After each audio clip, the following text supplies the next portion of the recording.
तो हमारे राजनेता भी न जाने किस मिट्टी के बने हैं। खुद कानून कायदे बनाते हैं और फिर उन्हें तोड़ने में अपनी शान समझते हैं। महंगाई हो तो हर व्यक्ति की दुखती हुई रग है, पर नेताओं को लगता है कि बड़ी बड़ी रैलियां कर महंगाई पर काबू पाया जा सकता है।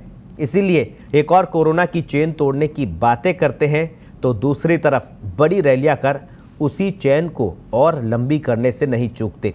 सुनने में ये भले ही अच्छा लग रहा हो कि देश की सबसे बड़ी पार्टी कांग्रेस महंगाई को लेकर केंद्र सरकार के खिलाफ बड़ा जन आंदोलन छेड़ने की शुरुआत जयपुर में कल होने वाली महंगाई हटाओ रैली से कर रही है, लेकिन ये नहीं भूलना चाहिए कि कोरोना को लेकर भी केंद्र से लेकर राज्य सरकारों ने जो जागरूकता कार्यक्रम चलाया, ऐसी रैलियों और स्वागत कार्यक्रमों से उसके नतीजों पर पानी फिरते देर नहीं लगेगी। सबसे अहम बात यह कि नेताओं को भीड़ पसंद है, तो ये भी ध्यान रखना होगा कि कोरोना को भी भीड़ ही पसंद है। आखिर कैसे, देखिए इस खास रिपोर्ट में।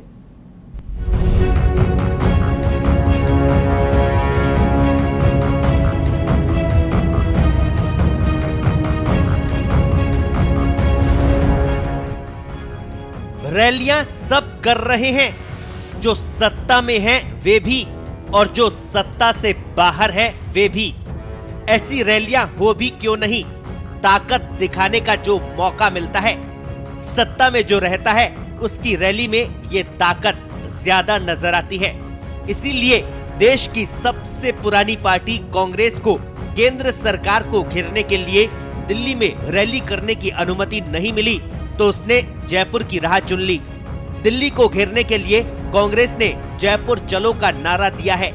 जयपुर में रविवार को होने वाली कांग्रेस की महंगाई हटाओ रैली यूं तो महंगाई के विरोध में केंद्र की नरेंद्र मोदी सरकार के खिलाफ है, लेकिन माना जा रहा है कि रैली का असली मकसद 5 राज्यों के विधानसभा चुनावों से पहले विपक्ष में कांग्रेस की ताकत दिखाना। ये इसलिए भी ताकि यूपीए में कांग्रेस से अलग नेतृत्व को लेकर चल रही तलाश थम सके और यूपीए के घटक दल कांग्रेस और राहुल गांधी के नेतृत्व पर भरोसा कर सके। इसलिए ये भी कहा जा रहा है कि इस रैली के माध्यम से राहुल गांधी को रीलॉन्च किया जा रहा है। राजनीतिक गलियारों में ये सवाल पिछले कई दिनों से खड़ा हो रहा है कि जब रैली का आयोजन अखिल भारतीय कांग्रेस कमेटी की ओर से किया जा रहा है, तो फिर जयपुर को क्यों चुना गया। जिन राज्यों में विधानसभा चुनाव है, खासतौर पर पंजाब और उत्तर प्रदेश, उसे रैली के लिए क्यों नहीं चुना गया। जानकारों का मानना है कि दिल्ली में तो केंद्र की अनुमति नहीं मिलने की आड़ ले ली गई, लेकिन बड़ा संकट रैली के आयोजन में भीड़ और संसाधन जुटाने का है। इसीलिए राजस्थान को ही रैली के लिए मुफीद माना गया, जहां उसकी सरकार है। चुनाव यूपी में है, लेकिन वहां कांग्रेस बड़ी ताकत नहीं है। वहीं पंजाब में जिस तरह से मुख्यमंत्री चरणजीत सिंह चन्नी और प्रदेश कांग्रेस अध्यक्ष नवजोत सिंह सिद्धू के बीच टकराव चल रहा है, उसे देखते हुए कांग्रेस ने कोई जोखिम लेना उचित नहीं समझा। कांग्रेस जयपुर में रैली के जरिए महंगाई के मुद्दे पर मोदी सरकार को घेरेगी। कांग्रेस प्रवक्ता रणदीप सिंह सुरजेवाला का कहना है कि पूंजीपतियों को मौका, देश की जनता को धोखा, यही मोदी सरकार का सार है।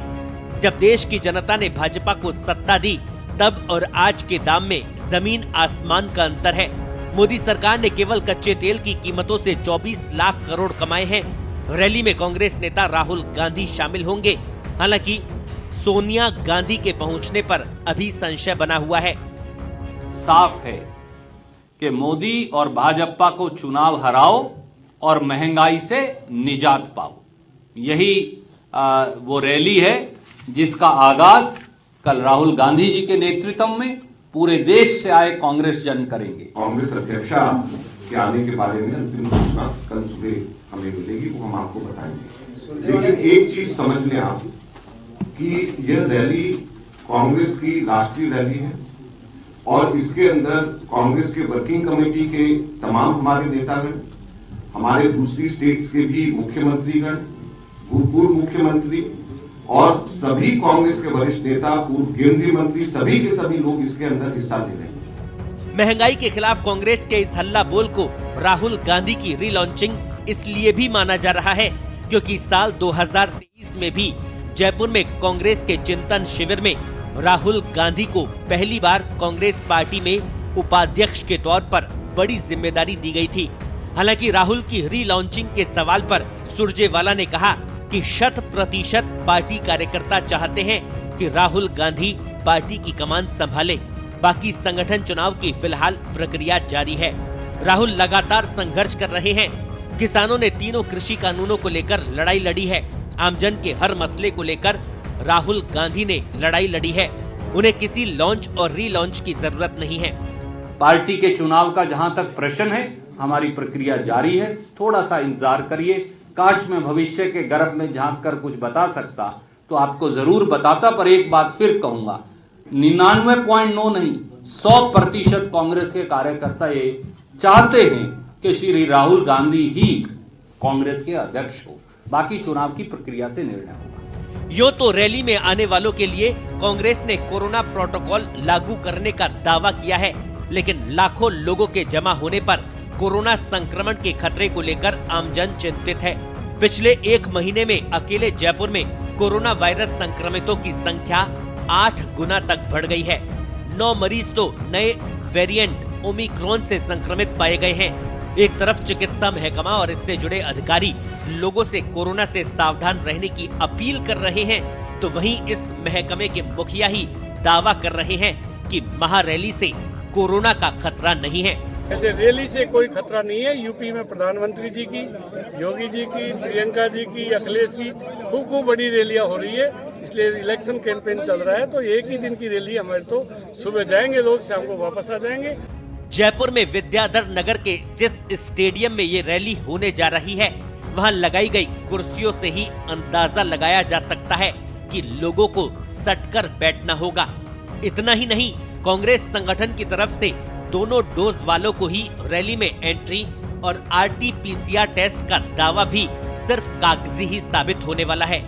रैली में आने वाले लाखों लोग दूसरे राज्यों और अपने अपने जिलों में लौटेंगे।